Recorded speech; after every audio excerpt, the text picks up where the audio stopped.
All right, we're going to continue on our study of trig with looking at what's called the angle of elevation, angle of depression, and looking at it in terms of some word problems. Remember, a big idea of trigonometry is to be able to determine heights and distances that are inconvenient or impossible to measure otherwise. So we can use the simple idea of a right triangle with some known information and be able to learn some things about various heights or distances that we might not be able to figure out. So we're looking at angle of elevation. I've filled in and drawn these pictures in already just to save some time. But the angle of elevation, if you're elevating something, you're going up like an elevator. It's an angle formed by a horizontal, so left and right line, and the ray or the line looking up to a given object. So here we have a person. Here's your horizontal line. So it's the angle formed by this horizontal line and the person looking up at an object. So in this case, looking up at a star. So this angle is called the angle of elevation because, again, this ray is looking up. On the flip side, we have the angle of depression. Depression, if you're down in the dumps, you're looking down. So the angle of depression is when an object is basically looking down at something. So in this case, we're looking at the perspective of the star looking at the person, or the light from the star coming to the person. So the angle of depression is an angle formed by, again, a horizontal ray, so left and right, and that ray that's looking down on the object. So here's your horizontal from the star, and then this ray is looking down to the object. It's going that way. So this angle right here is this angle that's going downhill. It's this angle depression. A big idea when trying to solve problems is always to draw a picture of whatever is going on. In this case, because we're working with trigonometry, we want to write a trig equation and then solve it. Some of these things are going to have some conversions and other stuff that we'll talk about a little bit later as well, or units that we need to change. So in this one, a bird's hovering at 200 feet. So here's our bird in the air and spots a worm on the ground. The angle of depression from the bird to the worm is 47 degrees. So again, because it's an angle of depression, I have my ray that's going down. You can see that the arrows are it's going down. I have my horizontal line, and so this angle right here, this 47-degree angle, is your angle of depression. And it asks you, what's the distance from the bird to the worm? Well, before that, because this bird's hovering at 200 feet, then when I draw this right triangle over here, I know that that's the same distance. This is also 200 feet. So I have one side, I have an angle, I need another side, whether it's an X or a piece of information. And because it said it wanted me to, what's the distance, to find the distance from the bird to the worm? Well, from the bird to the worm, the shortest distance is a straight line. So that's going to be this hypotenuse. I want to figure out this distance, that X right there. Okay. And that will be the distance from the bird to the worm. So if I kind of extrapolate this triangle, here's my right triangle. Here's my 47-degree angle. Here's this side, that's 200 feet. Here's my right angle, meaning opposite the right angle is the hypotenuse. Now, one thing to be careful of is that we don't base our adjacent and opposite sides from the right angle. We base it from the angle that we kind of care about or talking, one of the acute angles. So in this case, I'm talking about the 47-degree angle right here, the angle that was looking down. So since this angle, I've marked it. It touches the hypotenuse, but it also touches this side, and we call that side that's touching it adjacent. That leaves that this side is the opposite. So here is my X. I want to know what's this side's length. What's the distance from the bird to the worm?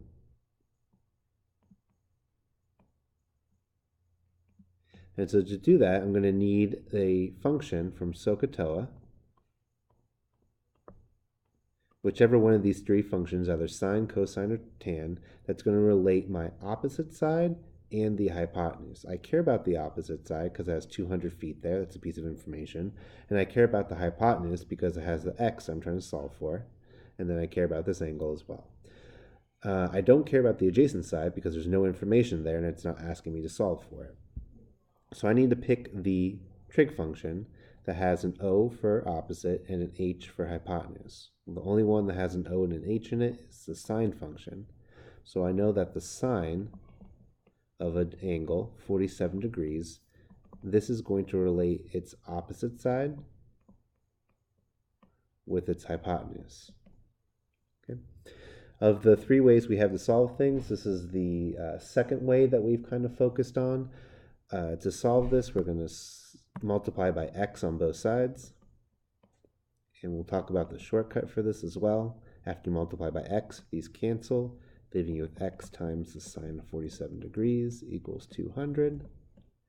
And then to solve for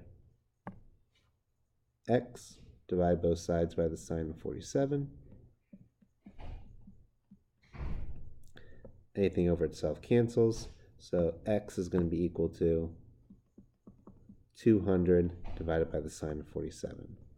The shortcut to solving these is kind of like a cross multiplication thing. If you notice at the very beginning, we had the sine of 47 here and the x here. Well, all they did was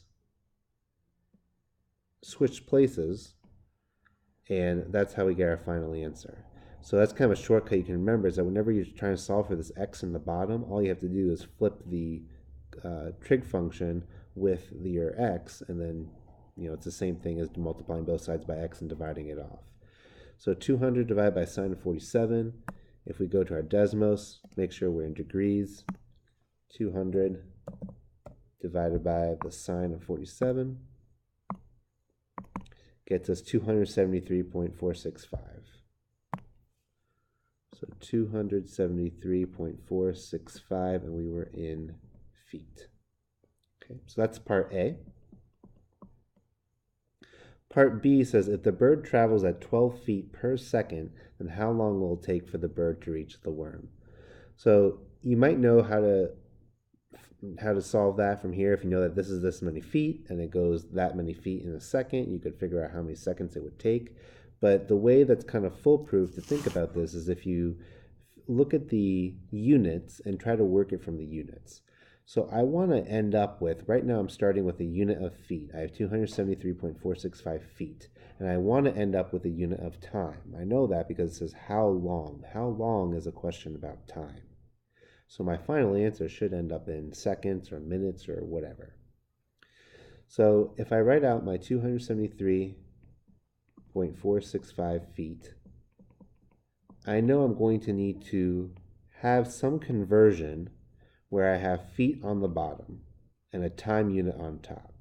That's because I know anything over itself will cancel, so I know that feet and feet will cancel. Well, the only conversion I have right now is that it told me that the bird travels at 12 feet per second. So 12 feet per, division means per, 1 second. I know it's 1 because it just says second. So 12 feet for every 1 second. Well, right now the 12 feet's in the top, but I want it on the bottom. So all I need to do is flip this around and say that, well, if a bird goes 12 feet in 1 second, that means it can also go 1 second per every 12 feet, or it takes 1 second to go 12 feet. So I flip this around, and now when feet cancel out, I'm going to be left with just this unit of seconds in my numerator, which is what I'm looking for. And the way we work this is we multiply all the numbers on top together and multiply any numbers on the bottom together, and then we divide our final answer. So 273.465 times 1 is just 273.465, and then we're going to divide our answer by 12. And that way, when I can see my units canceling out, I know that I've done the proper operations because I'm left with the correct units. So 273.465. Can I just copy this?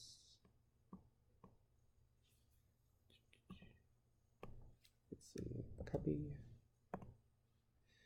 and paste. Don't want that. Divided by 12, and we get 22.789. So 22.789 seconds.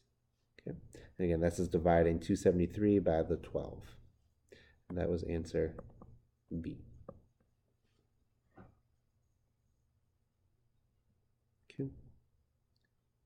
Moving on to this next one. We have two people, one staring at the other one. Flying is standing 10 feet from the man of her dreams, so she's standing 10 feet from the man of her dreams. The angle of elevation from her eyes to his eyes is 22.7 degrees. So I'm told that this is 22.7 degrees. Again, my angle of elevation. I have the ray looking up with the horizontal. This makes that 22.7 degree angle. Flying's eyes are 5 feet 9 inches above the ground. How tall is the man of her dreams? Okay, we have to do a few conversions here because I've got feet and inches. I've got inches.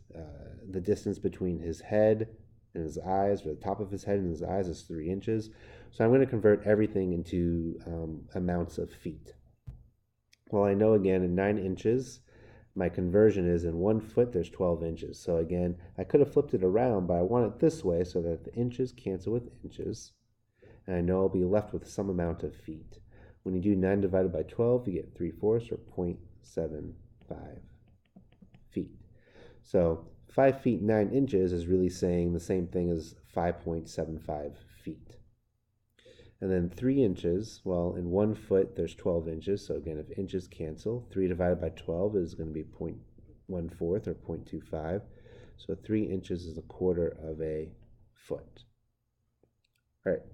So one thing is that, or one kind of difficult thing about this problem is that figuring out this man's height, it's going to be broken up into 3 pieces. And we actually talked about this in class, but there's the part of the man that's basically Flying's height. So this portion we know is that 5.75 from Flying. Then we're going to solve for this portion from there to there for his eyes. So we need to solve, say, from here to here.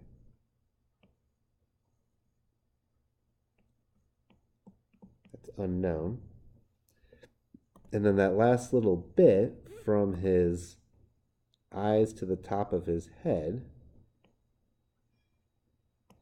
is that 3 inches or 0.25 feet. So to get the man of her dreams' height, we have to add that 5.75, which is her eyes over here. We have the however distance that we'll figure out from her, the elevation from that trig problem. And then that last little bit from the eyes to the head, 0.25 feet. So if I write this triangle to the side, boom, boom, boom. Here's your 90. So the hypotenuse is this one. This angle right here is 22.7. Because I marked it, it's right here. That's my hypotenuse, so this must be the adjacent. This must be the opposite. And because this is 10 feet distance, I know that this is 10 feet as well. So what side do I care about? I don't really care about the hypotenuse because it's not saying how far is her eyes from his eyes. It's asking for how tall is he. So I need that part, this opposite side, to solve for that one. So in terms of SOHCAHTOA, the sides I care about are the opposite and the adjacent. Opposite and adjacent are going to be the tangent function. So tangent of 22.7 degrees is going to be equal to the opposite side over the adjacent side. To solve this one, I'm just going to multiply both sides by 10. Cancels, and so x is going to be equal to 10 times the tangent of 22.7. So 10 times the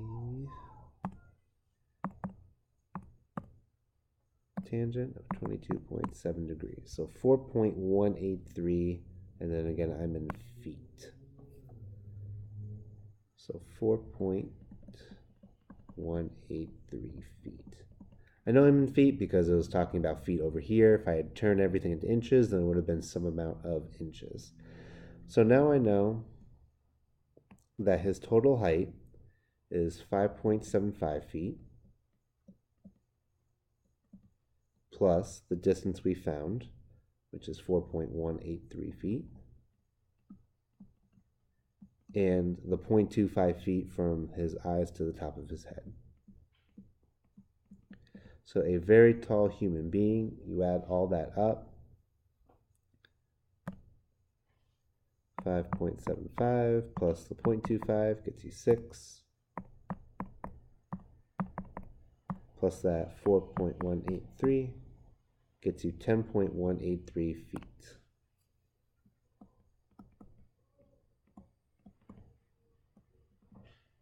Man in for dreams. Okay, last two. A shark is 20 feet below sea level, while some bait, so 20, here's sea level. So underneath the water is below sea level. There's a shark that's 20 feet, and then there's a bait that's 30 feet. So here's your shark, here's the bait. The shark is looking down at the bait, so there's the angle of depression, your horizontal line, and that ray that's looking down at it. It's 40.18 degrees. The shark swims directly towards the bait and arrives in 3.1 seconds. How fast did the shark travel in feet per second? Okay. Well, we have to unpack this problem a little bit. We know the shark is traveling towards the bait, and it's going to take that shortest distance. So I know I'm going to have to figure out this distance at some point. Okay. I know he traveled this distance in 3.1 seconds because it says the shark swims directly towards the bait. So the shark is swimming this way towards the bait and gets there in 3.1 seconds. So if I know how many feet he traveled, I could then figure that out. So I'll do this in black. So here's 40.18. I know I want to figure this side out, and then I need some other piece of information, whether I need to know this side or I know this side. Now, looking at the problem, it doesn't tell me anything about this side. All it does tell me some distances about below sea level. So I know that this whole thing is 30 feet, but the part I care about from the horizontal on down with that angle that it's been made is that if this is 20 feet, and that means that this leftover bit must be 10 feet. So this thing right here is that 10 feet, the distance from the shark to the bait, basically, that depth. So I want to figure out this side. Again, find your 90-degree angle. Here it is. So this must be the hypotenuse. On some of our papers, it can always help is that if you're not really comfortable finding the 90 and then rotating it, or you just want to tell from the picture, if you kind of turn the paper around like this, or even like this, you can see how that this is the diagonal, that's that longest side, that's definitely your hypotenuse.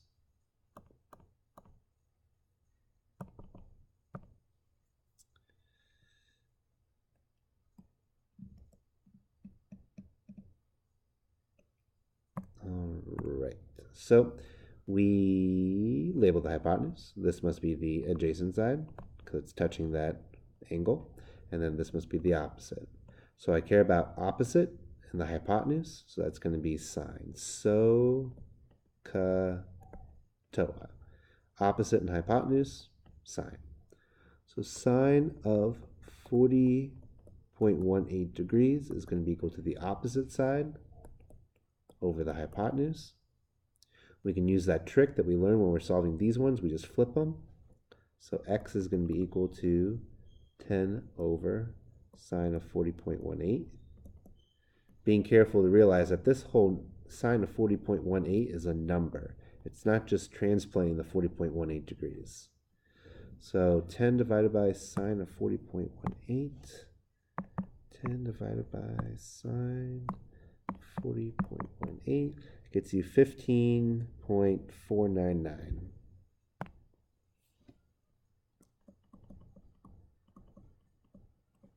So 15.499, and we're talking about feet.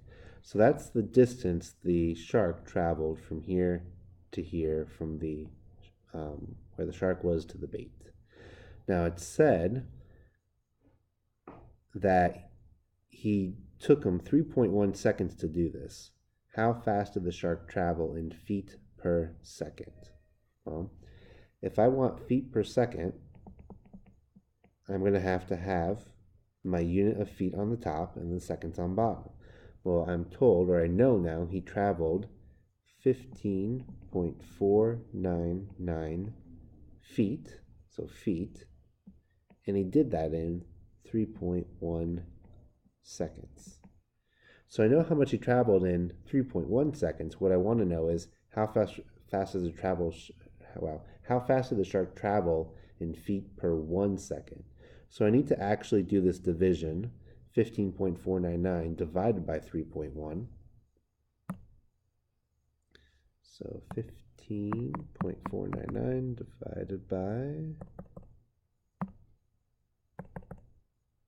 3.1 gets you 4.999, but if you round that, that's going to be 5. So this is going to be equal to 5 feet for every 1 second, which basically makes sense because if he goes 5 feet in 1 second, he would go 10 feet in 2 seconds, and then he would go 15 feet in 3 seconds, and that 0.1, he gets the extra little bit there. Okay. All right, last one.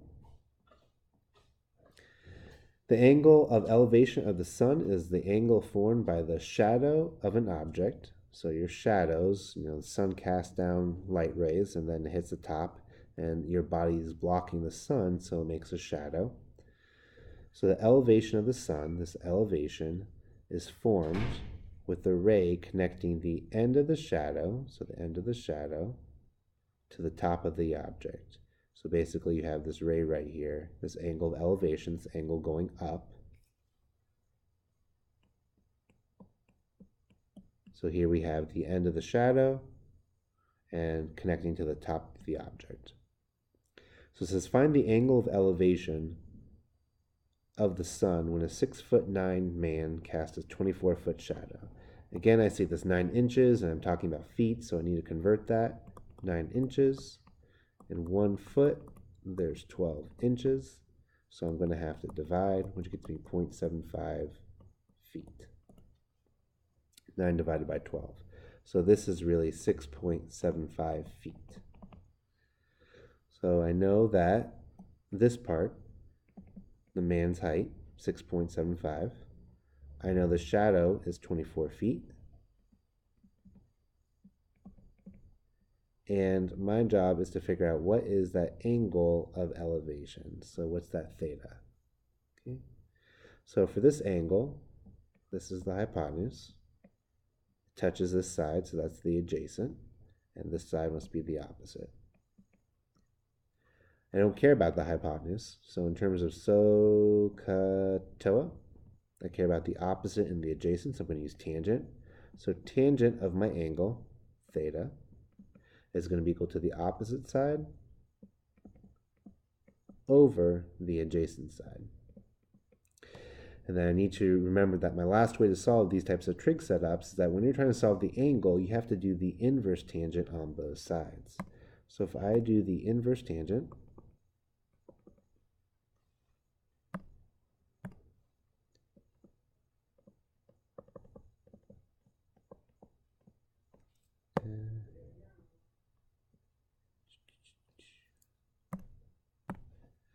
inverse tangent,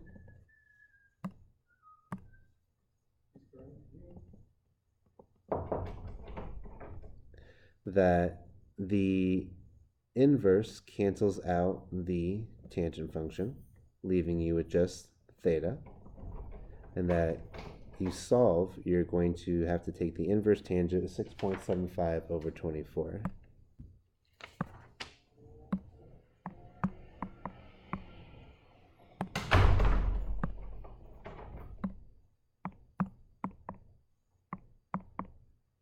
Which gets you 15.709 degrees.